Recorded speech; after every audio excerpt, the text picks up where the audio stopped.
اتنی محبت سے رکھا اللہ کے نبی نے، اتنے پیار سے رکھا، اتنی الفت ہو گئی کہ اپنے ماں باپ کے ساتھ جانے سے منع کر دیا۔ اے لوگو، محمد تم میں سے کسی کا بھی باپ نہیں ہے۔ اور یہ گود لینے کا جو سسٹم ہے، جو رواج ہے، یہ بالکل شریعت کے قطعاً خلاف ہے۔ حدیث میں اس کو سخت منع کیا گیا ہے، یہ حرام ہے۔ اور اگر کوئی گود آ کر کے کسی کی جائیداد حاصل کرتا ہے تو وہ جائیداد بھی اس کے لیے حرام ہے۔ درود و سلام ہوں لاکھوں کروڑوں اللہ تعالیٰ کے اس نبی مکرم پر جو اس دنیا میں رحمت بن کر آئے، سراسر رحمت بن کے آئے، جس نبی اکرم صلی اللہ علیہ وسلم نے اپنے دشمنوں کو بھی دعائیں دیں، اس نبی پہ لاکھوں درود و سلام۔ ابھی ایک حدیث کا ٹکڑا میں نے بیان کیا کہ من لم یرحم صغیرنا، اللہ کے نبی صلی اللہ علیہ وسلم کا فرمان ہے۔ اللہ کے نبی فرماتے ہیں کہ من لم یرحم صغیرنا، جو کوئی اپنے سے چھوٹوں پر، اپنے سے کمزوروں پر رحم نہ کرے، ترس نہ کھائے، دیا نہ کرے، ولم یوقر کبیرنا، جو اپنے سے بڑے کی عزت نہ کرے، توقیر نہ کرے، فلیس منا، وہ شخص ہم میں سے نہیں ہے، میری امت میں سے نہیں ہے، وہ میرا امتی نہیں ہے۔ ہمیشہ اپنے سے چھوٹوں پر، اپنے سے کمزوروں پر رحم و کرم کا برتاؤ کریں، ہر طرح سے ان کی رعایت کریں۔ اور کوئی بھی جو اپنے سے بڑا ہو، عمر میں بڑا ہو، ناطے میں بڑا ہو، علم میں بڑا ہو، منصب میں بڑا ہو، اس کی عزت کریں، احترام کریں۔ یہ ہمارے نبی صلی اللہ علیہ وسلم نے سکھایا ہے۔ اور اللہ کے نبی کی زندگی کا پوری کا یہی نمونہ ہے۔ ایک صحابی ہیں حضرت زید رضی اللہ تعالیٰ عنہ، آپ نے بار بار ان کا نام سنا ہوگا۔ یہ حضرت زید کون تھے، کیا تھے، ان کی کہانی تو بڑی لمبی طویل ہے۔ اگر ان کی زندگی کا پورا واقعہ بیان کیا جائے تو کئی جمعوں میں بھی ختم نہ ہو۔ مختصر یہ کہ جیسے کہ میں نے پہلے بھی بتایا تھا کہ عرب ممالک میں ڈاکہ زنی ہوتی تھی، ڈاکے ڈالے جاتے تھے، پوری بستیوں میں ایک دم گھیرا کر کے ڈاکو مال اسباب تو لوٹتے ہی تھے، لیکن چھوٹی عمر کے بچوں کو بھی لوٹ کر لے جاتے تھے، کیونکہ اس زمانے میں بچوں کی منڈیاں لگتی تھیں، ان کو غلام بنا کر کے بیچ دیتے تھے، وہ ان کا بزنس تھا، ان کا دھندا تھا۔ حضرت زید رضی اللہ تعالیٰ عنہ کی ماں اپنے پیہر میں آئی ہوئی تھی، اور وہاں ایک دم ڈاکو نے ڈاکہ ڈالا اور زید کو بھی وہ لے گئے، پکڑ کے لے گئے اور لے جا کر کے کسی منڈی میں بیچ دیا۔ زید اس وقت 8-9 سال کے بچے تھے۔ ایسے ہی بچوں کو وہ زیادہ تر اٹھایا کرتے تھے، 10 سال 12 سال، اس سے زیادہ نہیں۔ یہ بیچارہ بکتے بکاتے کہاں کہاں منڈیوں میں بکا۔ ایک شخص ہیں مکہ کے جن کا نام حکیم ہے، اور حکیم کون ہیں یہ بتا دوں میں آپ کو۔ یہ حضرت خدیجہ رضی اللہ عنہا، جو ہمارے نبی صلی اللہ علیہ وسلم کی پہلی بیوی ہے، یہ ان کا بھائی ہے۔ کون؟ حکیم۔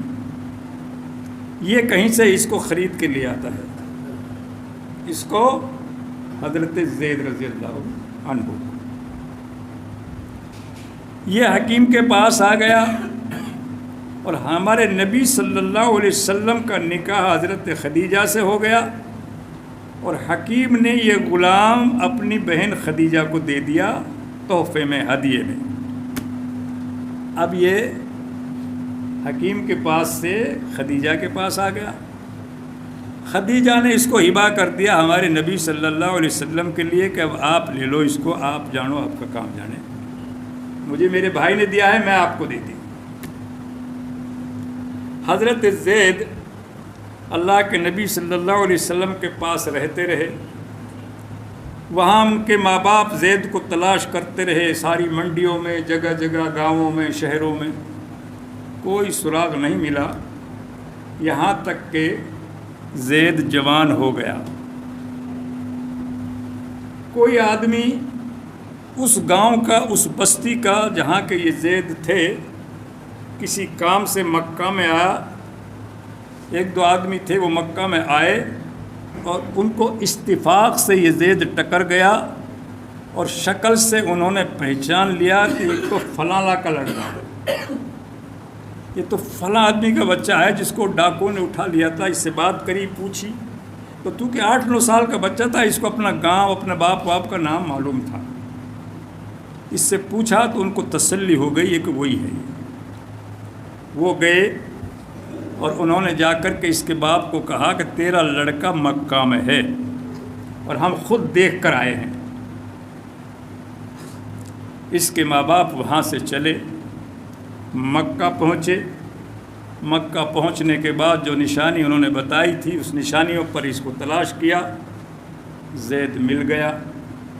اللہ کے نبی صلی اللہ علیہ وسلم نے زید کے ساتھ جو شفقت کا، محبت کا، پیار کا جو برتاؤ کیا تھا، اس حدیث کی روشنی میں بتا رہا ہوں کہ اپنے سے چھوٹوں پر، کمزوروں پر، غلاموں پر، عرب میں غلاموں پر لوگ بری طرح ظلم کرتے تھے، ان سے ناجائز کام لیتے تھے، حد سے زیادہ ان کو جو ہے کام میں مشغول رکھتے تھے، وہ وزن اٹھواتے تھے جو ان کا بس کا بھی نہیں تھا۔ لیکن ہمارے نبی صلی اللہ علیہ وسلم نے جو رحم کا برتاؤ کیا، جو پیار کا برتاؤ کیا، جب زید کے ماں باپ وہاں آئے، زید کو پہچان لیا، اللہ کے نبی صلی اللہ علیہ وسلم سے درخواست کی کہ اللہ کے نبی یہ ہمارا لڑکا ہے اور ہم اس کو لینے کے لیے آئے ہیں۔ کہ دیکھو، پہلی شرط تو یہ ہے کہ یہ اقرار کر لے اس بات کا کہ یہ میرے ماں باپ ہیں۔ اگر تم اس کے ماں باپ ہو تو مجھے کوئی اعتراض نہیں ہے، لے جانا چاہو لے جاؤ، میں اس بات سے بالکل مجھے کوئی اعتراض نہیں ہے۔ اب زید کو بلایا، ان کے سامنے کھڑا کیا۔ اللہ کے نبی نے پوچھا، زید بیٹے یہ بتا، یہ تیرا باپ ہے؟ کہ جی ہاں۔ ہاں کر لی اس نے۔ اور بھی ایک دو لوگ تھے، وہ پہچان لیے اس نے کہ ہاں یہ میرا چاچا ہے، یہ میری ماں ہے، یہ میرا باپ ہے۔ اب انہوں نے کہا کہ بیٹا ہم تجھے لینے آئے ہیں، ہمارے ساتھ چل۔ زید نے انکار کر دیا کہ میں تمہارے ساتھ نہیں جاؤں گا، میرا تو باپ یہ ہے محمد صلی اللہ علیہ وسلم۔ یعنی اتنی محبت سے رکھا اللہ کے نبی نے، اتنے پیار سے رکھا، اتنی الفت ہو گئی کہ اپنے ماں باپ کے ساتھ جانے سے منع کر دیا کہ میں ان کے ساتھ نہیں جاؤں۔ خوب زور لگائے انہوں نے۔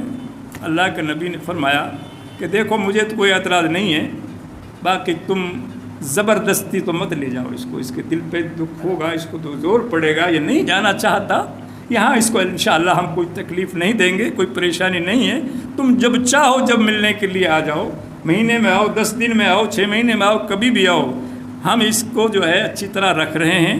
اب یہ نہیں جانا چاہتا ہے تو اس کو پریشان مت کرو۔ جب وہ چلے گئے تو جو ہے اللہ کے نبی صلی اللہ علیہ وسلم نے بیت اللہ میں لے جا کر زید کا ہاتھ پکڑ کر اعلان کیا کہ یہ زید میرا بیٹا ہے۔ یہاں ایک مسئلہ بیان کرتا چلوں، جب یہ معاملہ ہو گیا تو اس کے بعد مکہ میں عام شہرت ہو گئی کہ زید محمد کا بیٹا ہے صلی اللہ علیہ وسلم، کہ زید نے، کیونکہ عربوں میں، اہل ہنود میں، کفار میں گود لینے کا عام رواج تھا، وہاں لے لیتے تھے گود۔ کافروں میں یہ دستور تھا کہ کسی کی بھی اولاد کو گود لے لیتے تھے۔ اللہ کے نبی صلی اللہ علیہ وسلم نے محسوس کیا کہ لوگ ایسا سمجھ رہے ہیں کہ میرا بھی یہ منہ بولا بیٹا ہو گیا گویا، تو اللہ کے نبی نے فرمایا وما محمد ابا احد منکم، اے لوگو محمد تم میں سے کسی کا بھی باپ نہیں ہے. اس غلط فہمی کو دماغ سے نکال دو کہ محمد کا کوئی بیٹا ہے. محمد کا کوئی بیٹا نہیں ہے. جو محمد کے بیٹے تھے وہ تو بچپن میں ہی اللہ کو پیارے ہو گئے. اب کوئی بیٹا نہیں ہے.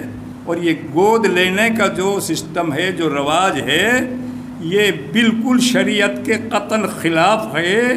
حدیث میں اس کو سخت منع کیا گیا ہے، یہ حرام ہے.